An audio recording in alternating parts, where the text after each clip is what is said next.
working with a child actor is very different than working with an adult actor. What I discovered from day one on The Mouseketeers is this is work. Well, I think a lot of people didn't realize how much work went into being a kid actor. I didn't take it as playtime. Because when you're around adults as a child, I always joke, I went from age 5 to 15 in 5 years. In Hollywood, you're required to have 3 hours of school a day. You know, usually they have like a little trailer set up for you, and you have some tutor who, usually they're kind of a jack of all trades. They can kind of do every subject. Later on, when the show ended, and I went back into my grade school up here in Burbank, and I was a year younger than all the rest of the kids in my class, that became an issue. The boys in the industry took it seriously, but I think the girls love doing it more. There's definitely fewer roles, even in kids' movies, for girls than there are boys. Definitely. Poof, there went my life. Even to this day, 50 years later, there's still people that drive by, and that's where Eddie Munster lives. I mean, it is what it is. I mean, when I would do interviews when I was a kid, I did get frustrated, you know, because I would get the same question.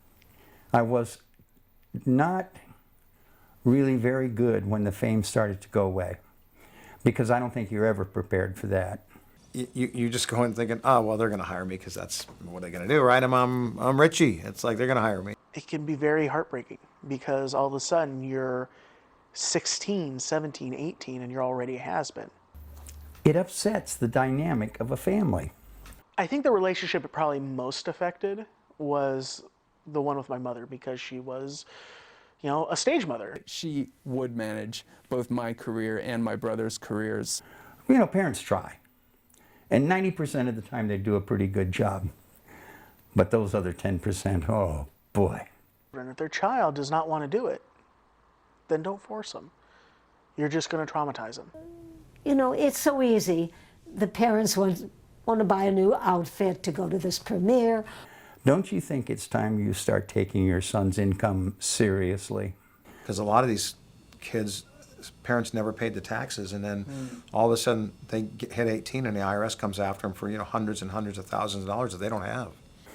The laws didn't get improved until a whole bunch of former kid stars got together and, honest to God, assaulted Sacramento to get the rules changed so that they didn't destroy kids and did a better job of protecting working children.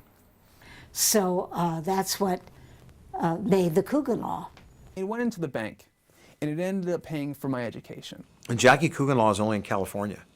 It doesn't exist in any other state.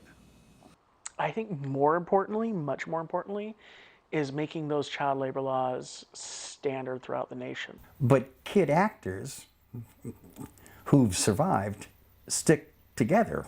We do. We had a really unique experience. These are my classmates. What would I say to a child actor today? Have fun. Know your history of film. And that what they are doing now, we once did. The young kid that wants to do it, I tell them, you're going to spend some money, and here's how you spend it wisely.